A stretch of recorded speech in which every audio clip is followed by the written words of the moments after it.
Hi, I'm Alex Smersnak, and this is How I Franchised This. Today I am joined by Ian Martens, a 25-year-old former EY consultant who walked away from a fast-track corporate career to launch a MosquitoNix franchise in Charlotte, North Carolina.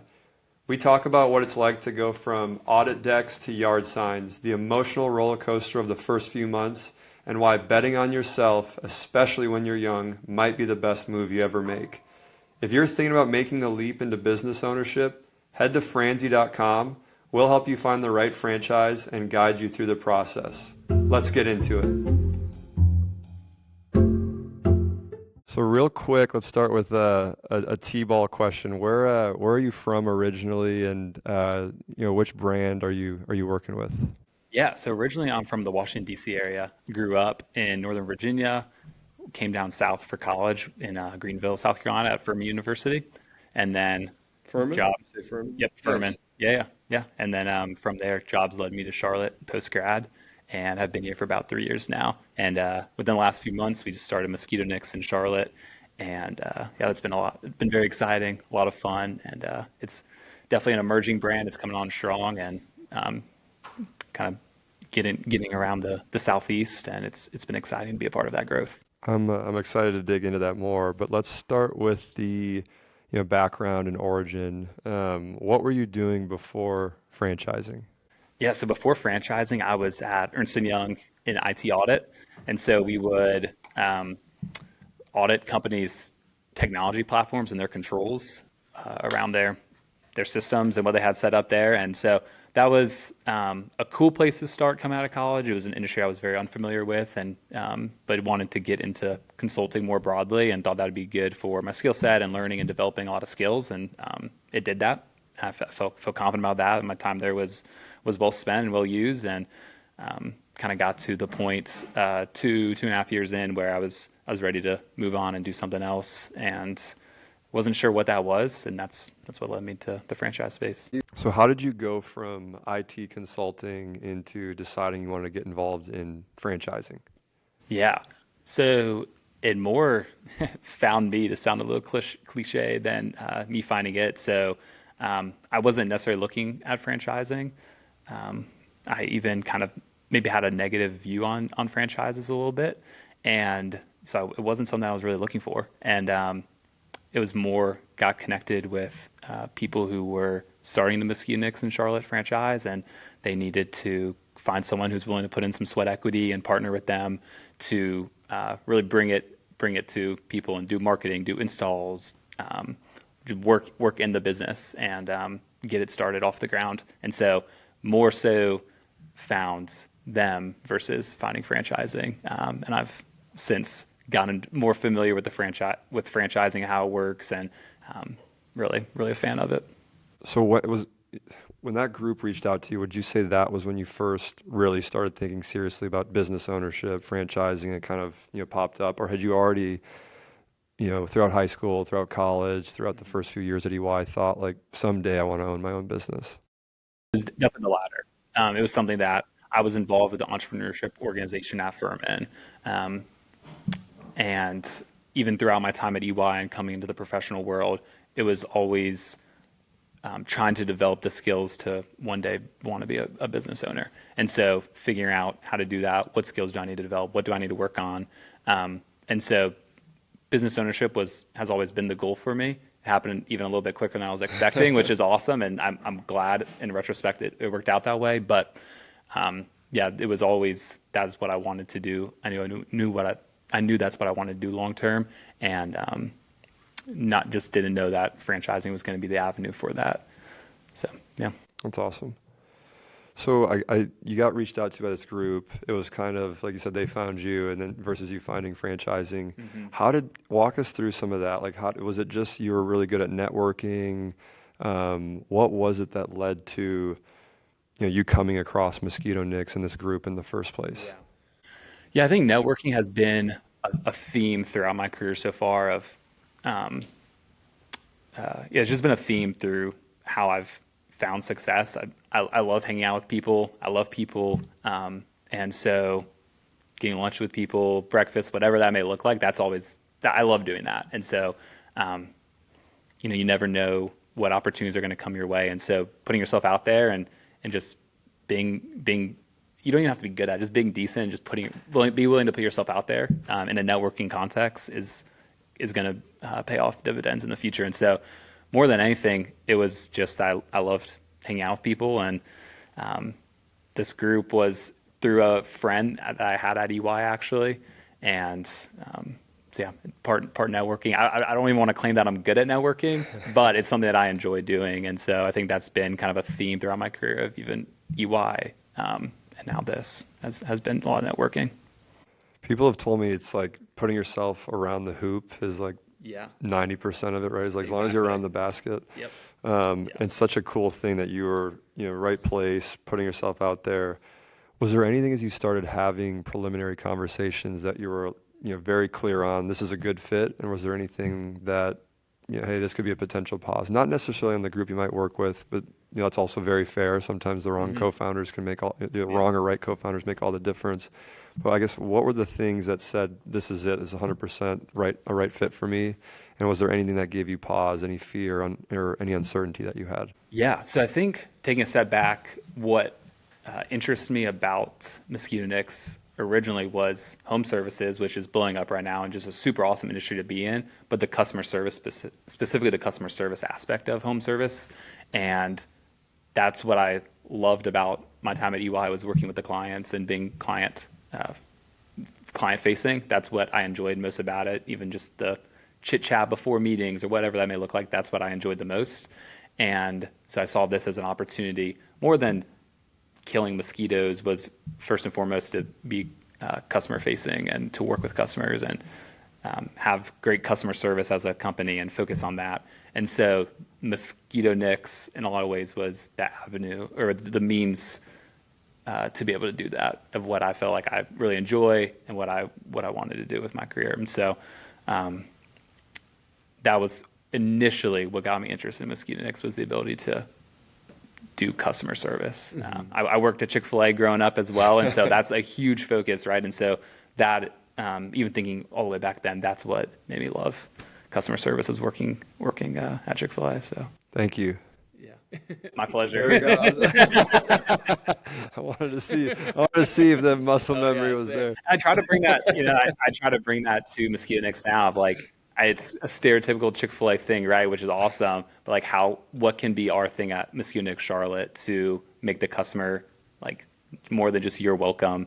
Like what can bring that kind of same feeling to customers as well with MosquitoNix? So I've started even saying my pleasure to MosquitoNix customers as well, just to kind of carry it forward. But yeah, you can't trademark that. Anyone can be kind. Anyone can be nice. Exactly.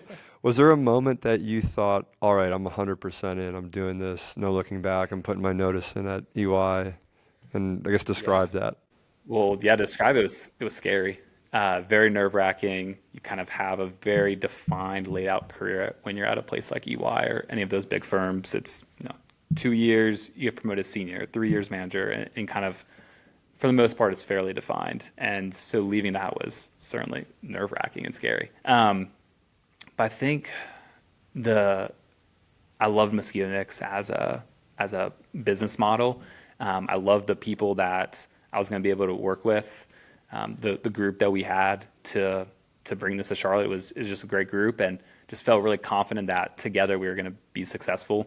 And then the MosquitoNix kind of corporate team, the franchisor, that group, they're just amazing people as well. And so kind of just getting to know all the people, meeting them all, and feeling like, okay, we have winning personalities, that it's going to take a lot for us not to win. And to be clear, we're still in the game. Like we're still playing. We haven't won yet, but just, I feel confident that like we are the personalities that like we can win. And so that just gave me more confidence. And then, yeah, I mean, there's only so much thinking you can do, right? And so you never really know until you jump in. And so, I wasn't, it's hard to be 100% confident over anything. But just, I did feel really confident that like we had the people, the business model, and obviously a great product and service is arguably the most important thing. So all of those things combined made me really confident. And as I've gone into it, that confidence just builds and it grows as you are actually serving customers and seeing the market need. Hmm. That's awesome. So now fast forward, you found the right group to work with. You fell in love with the brand and the mission and what you guys are doing there. It aligns with what your interests are. What have the first few months been like that you've signed the deal, you've committed to this, you've left EY. What were the first few months like? Yeah. Uh, Unknown, a lot of unknown. Every day is a bit of an unknown. You don't early on, you don't know where that next customer is going to come from. You don't know what action you're going to take that's going to lead to X, Y, and Z down the road that can pay dividends. So it's really just about volume and inputs. Um, and so, yeah, that doesn't always pay off directly in the moment to a sale or a customer acquisition, but just over time that compounds. And so every day is just a lot of unknown and just taking the next step, doing the next thing of what you need to do to get customers and get the word out there and market and all of that. And so, yeah, I'd say overall, it's a lot of unknowns. You just, yeah, You roll with it. yeah, you roll with it, so, which is fun. It's exciting. It brings a lot of excitement every day because it could be a fantastic day and you don't even know it yet, or it could be a really hard day and you don't know it yet. And so, way more exciting, engaging, exhilarating, a lot more emotions than what I was doing at EY or really any other job. And so that's fun. You feel a little bit more alive, but there's a lot more downs or lows as well, which is the trade-off, right? So, but those lows kind of keep you coming back keep you coming back and keep you motivated, and then the wins give you that like energy you need to keep going. Like one more week, just like I'll come back next week and do it again, kind of thing. So, yeah, it's just so exciting. It's we were talking about golf earlier. It's like golf. Yeah, You get one good one shot and good you're like, shot all right, right at I'm the end, back. and I'm you're like, in. I'm yeah, in. exactly, Even though I just shot exactly. 100 or Yeah, whatever. exactly. You have 2, 3 bad weeks, and you're like, is this going to work? And then the one customer reaches out and is super excited, and you're like, okay, this is going to work. It just takes time and it takes that effort to keep putting yourself out there, and keep going after customers. What's something that's totally caught you off guard? Is there any one thing where like I was not expecting it to be this way? Hmm. Um, so many things probably. I would say the marketing channels that we've done so far, like extremely grassroots, just getting out in the community. Um, a lot of home service business do yard signs. We've all seen them.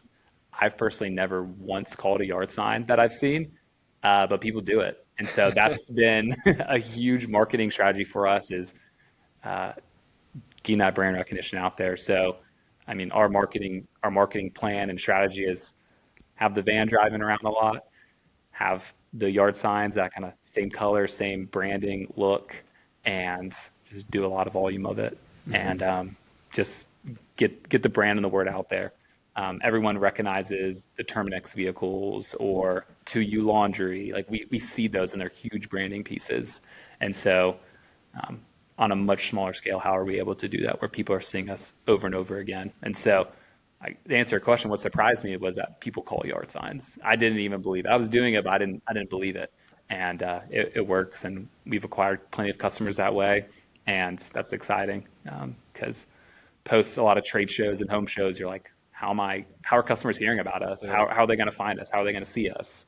And it's sometimes just the simple things that can do that. So it gives encouragement to like businesses can be simpler than you think sometimes. Yeah, it doesn't need to be 20 grand a month on Facebook or Exactly. Yep. that's really powerful. Now that you've been in it, full time for a couple of months, Hmm. what does the day-to-day look like for you?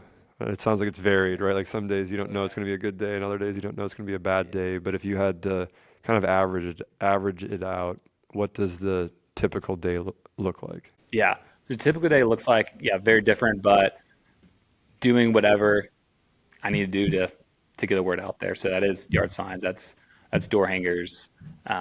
and not door to door sales, but getting people information, whatever way that looks like.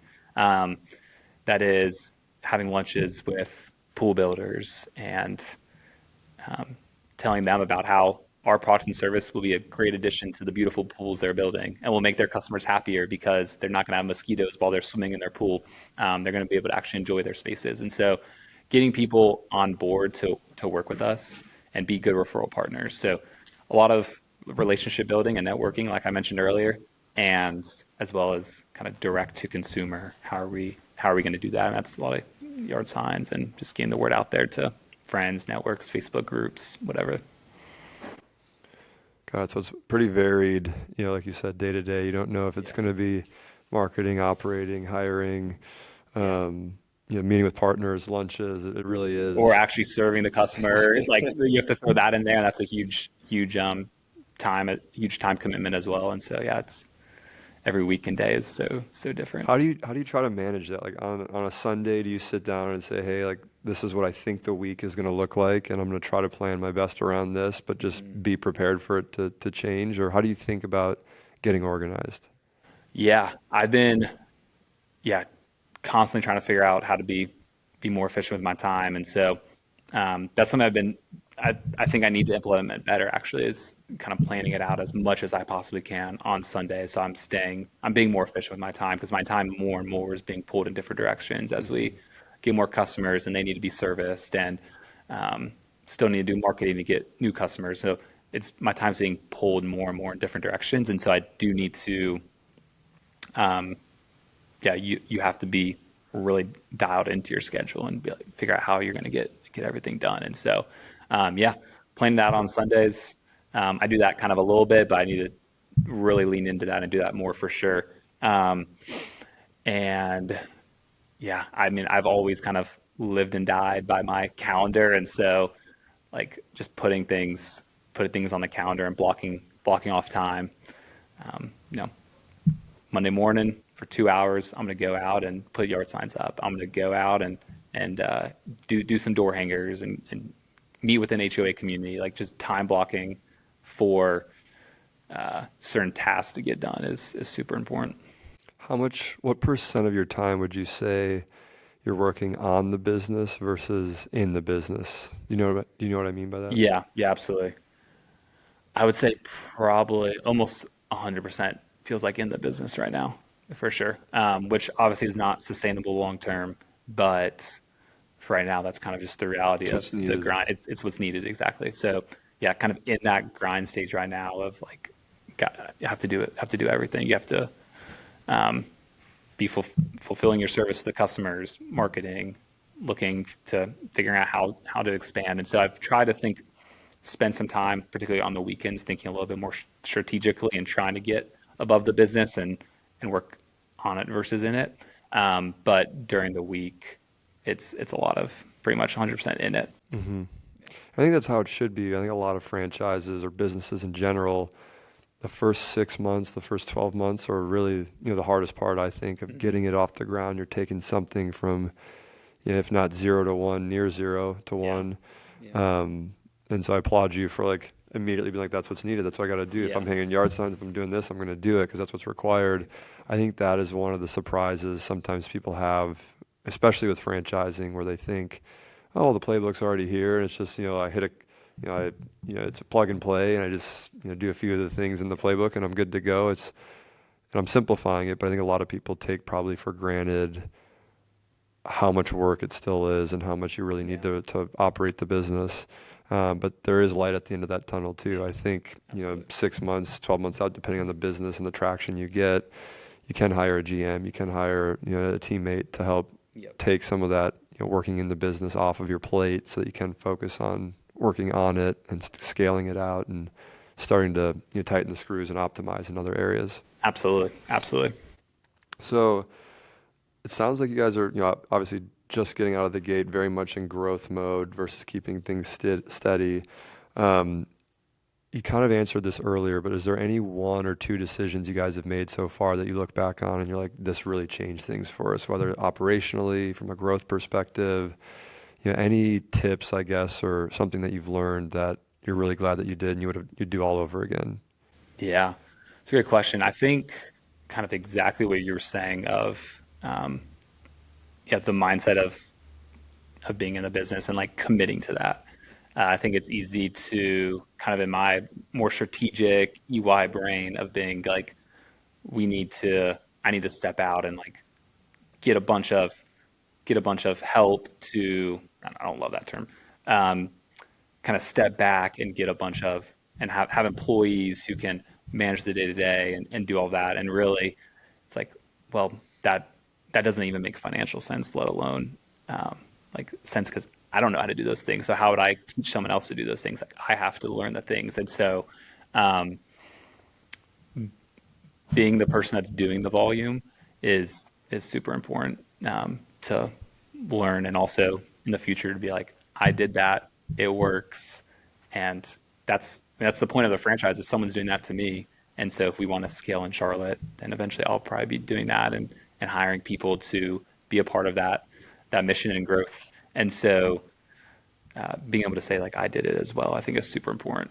And so I think the decision I made was more of a mind shift change of like I need to be the one in the weeds doing it every single day. I love that. So as we think about like, the decision to become a franchisee, what you've learned so far, what are, a couple pieces, or what do you think is something that people totally get wrong about franchising in general? Yeah, yeah.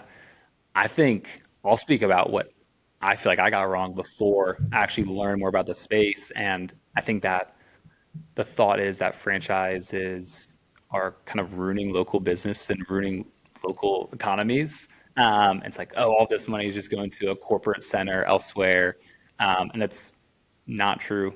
Um, almost all franchise owners are, a lot of them are local people in their community that are trying to run a business to benefit their community, and maybe a playbook is coming or recipes or whatever industry you're in is coming from somewhere else, but that person is in their local community, trying to give to their local community. I think Chick-fil-A actually does that really well.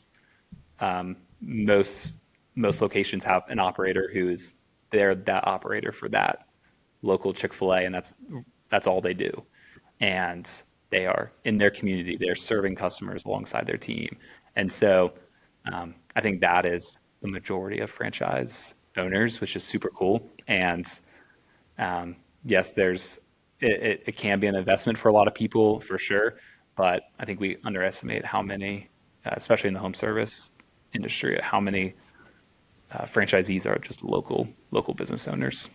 Yeah, I'm glad you bring that up. It's something I, speak a lot about on LinkedIn or other channels just to get it out because I see people so like anti-chain or like I want to support locally, and which is great. I think that's a good mission Yeah. and thing to support, but not if it's based on, like you said, something where most franchisees are local owners that are hiring local Mm-hmm. individuals that in many cases might be sourcing local supplies, materials, or using local GCs to build their locations out. The truth of it, I think, is that there is a royalty, right, with franchising. That royalty does go to wherever HQ is and to Mm-hmm. support HQ, which then also goes and supports all these other local markets, though. Yeah. Yeah. And so it's still net, even with that royalty leaving, most good franchise brands, franchisors have a requirement of the franchisee to invest time and resources and money into the community because at the end of the day, you're serving that community. Mm-hmm. And without that, and without doing that, the business is less likely to succeed and less likely to create a positive impact. Yeah. And so it's something that I do think a lot of people get wrong is this idea that it's this big chain. They're somewhere hundreds of miles or thousands of miles away when it really is husband and wife that own that location in that market and they're Mm-hmm. providing for their family and they're providing for their employees' families, or Yep. it's the guy who's a couple of years out of college like trying to learn entrepreneurship, right? And it's I think it's a lot. There's a lot more power behind those stories and uh, more of a local feel than people realize. Absolutely. I Absolutely. think that's spot on. Is there anything that you wish you would have known before you started franchising that you know now? Hmm. I think on one end, this is maybe more broad just to business rather than just to franchising, but I'm almost glad I didn't actually know this before, but like just how hard it can be and how much effort it takes. So someone, even if we were talking about the institutional investors investing in a bunch of franchise chains, like someone is still locally doing the work. And so it takes a lot of effort to grow a business, whether it's a franchise or not a franchise. And so, yeah, I'm a little glad I didn't know that and went in a little blind to that when I started, because I don't know if I would have been more scared to make the decision otherwise. But I'm so glad that I learned that quickly and learned that like my effort's going to matter and it's going to be required. It's another really, it's funny. I saw a guy, I think on another podcast, or he'd posted about this, but it was a venture backed. It wasn't a franchise entrepreneur. This was like a tech founder, tech entrepreneur, and he was talking about if any of us knew just how hard this was going to be from the beginning, no one would do this, because it's like it's going to be hard, but I don't think you fully appreciate or respect just how hard it's going to be until you're in the middle of it. And at that point, you're like, well, I'm not turning back now. Yeah. And so I think you're right. It's like this thing that it's good to know, but you almost don't want to know it, because if you really knew what you're feeling now and what you might feel in the next 6 months, you might tell old you like, it's so much, but at the same time, it's worth it at the end of it if you see it all the way through. Yeah, Um, before it's funny you say that. I saw Alex, I always forget Lieberman, I think is how you say his last name from the Morning Brew. He started the Morning Brew, and he said that. This was back. I saw this probably over a year ago, and so I was like, that can't be true. It seems. And he said, I don't know what makes me more crazy, starting the first business or then choosing to start a second business. And I was like, oh, it's got to be way easier to do the second business. But his point was that like he knows how hard it is because he did it the first time. Yet he was crazy enough Signed up for that it he's again. signed up to do it again. And I think in pre-entrepreneurship, my brain is it's going to be easier the second time, and it may be from resources or from a lot of other perspectives, but like it's just as crazy from an effort standpoint or an emotion standpoint or all of those. So it's almost a crazier decision knowing what you're signing up for to still go ahead and do it. Yeah, it's another good point. Like I'm on my like third one technically, and still doing it. And I was thinking about that as you were saying, and sharing that it's like I think once you do realize how hard it is, the positives still drastically outweigh it. The sense of fulfillment, the energy, the problem solving you're getting to do, how fast you can go, how impactful it is to your self development, the people that you're working with, the communities you're serving, like all of these things that go into it far, I think, exceed having to work hard and be stressed, and like almost all that kind of gets washed away once you've seen again the impact and how fun it can be, and rewarding it can be, and fulfilling it can be. um, all right, last question. What advice would you give to someone who's looking at franchising now, or looking at business ownership through franchising today? Any tips, resources you'd give them, advice? Mhm. I'll speak to the other 20-year-olds out there who are maybe thinking about essentially doing what I did, quitting the job, starting a business. Kind of the advice that I would give is to um, if you're looking for a franchise, look for one that is going to be a partner and be invested in your development. And so that's been huge for me. Is I haven't done this before, and so have other people helping me along the way, having the franchisor saying, "Hey, this is what has worked before we ever franchised. This is what worked. This is what moved our business. We did it. So now this is what you should do." Um, and then being also like, "I know it's hard. We were there." Like that just encouragement, that sense of belief that they have in each of the franchisees, that guidance and direction, the ability to trust the process in a lot of ways, that has been super super helpful. And so I would say find a brand that is willing to do that with you. That's gonna, one, develop your skills long term. You're gonna be able to pay that forward and do that for someone else one day, and it's gonna keep you motivated and keep you going when things get hard. That's awesome. Again, I appreciate you taking the time to share this advice, to share your story.